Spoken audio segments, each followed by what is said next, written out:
ভাইয়া দেখেন তো এই জ্যাকেটটা আপনার দোকানে আছে না? হ্যাঁ ভাইয়া ছিল, কিন্তু বিক্রি হয়ে গেছে, এখন বর্তমানে নাই। ভাই জ্যাকেটটার খুবই দরকার ছিল রে ভাই, আমার এক বন্ধুকে আমি গিফট করবো। তা জ্যাকেটটার দাম কত হতে পারে ভাই জান? ভাই 1000 টাকা দাম।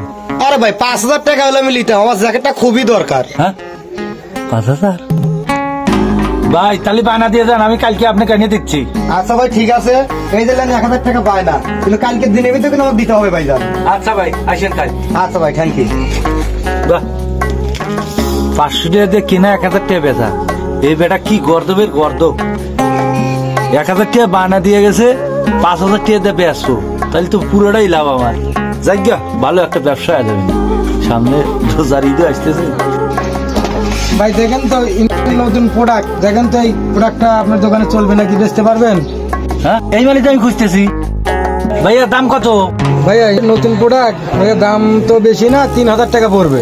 আচ্ছা ভাই মালটা আমাকে দেন, আমার মালটা দরকার। ভাই থ্যাংক ইউ ভাইয়া। আচ্ছা ভাই আসেন। 5000 টাকা বিক্রি, 2500 টাকা মাল লেছি, ভালোই হবে, নিলাম, কাম হয়েছি আমার।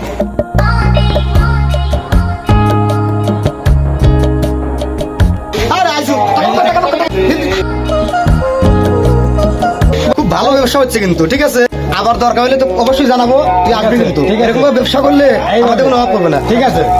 হয়তো 100 টাকা নে। মাত্র 100 টাকা দিলেন বস। 100 টাকা দেবো, কয় টাকা দেবো?